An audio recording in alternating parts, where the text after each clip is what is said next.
વરસાદમાં જો આવા ગરમા ગરમ નવા રશિયા મુઠિયા મળી જાય તો બીજું કાંઈ નહીં જોવે.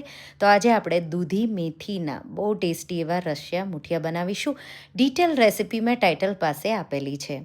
તો મેથી, દૂધી, ઘઉંનો લોટ, ચણાનો લોટ, સાથે એમાં થોડા મસાલા, મીઠું, અજમો, ગળપણ, લીંબુ અને તેલ ઉમેરી આ રીતે મિક્સ કરી આદુ મરચાં ઉમેરી અને તમારે આવો લોટ બાંધી લેવાનો. તો પાણીની બિલકુલ જરૂર નહીં પડે.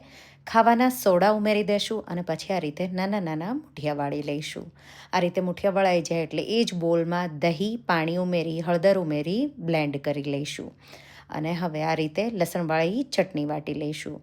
વઘાર માટે તેલમાં જીરું સાથે હિંગ, મીઠા લીમડાના પાન અને લસણવાળું મરચું અને આપણે દહીં હળદરવાળું મિશ્રણ ઉમેરી દઈશું અને આપણે એને એક ઉભરો આવવા દઈશું. પછી આ રીતે મુઠિયા ઉમેરી દઈશું અને એકદમ સારી રીતે તમારે એને 18થી 20 મિનિટ જેવા થવા દેવાના છે.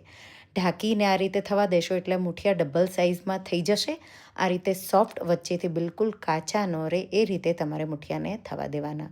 મુઠિયા થઈ જાય પછી મીઠું અને થોડું અમથું ગળપણ ઉમેરી દઈશું. તો ગળપણ છાશ કેટલી ખાટી લીધી એ પ્રમાણે તમારે ઉમેરવાનું છે.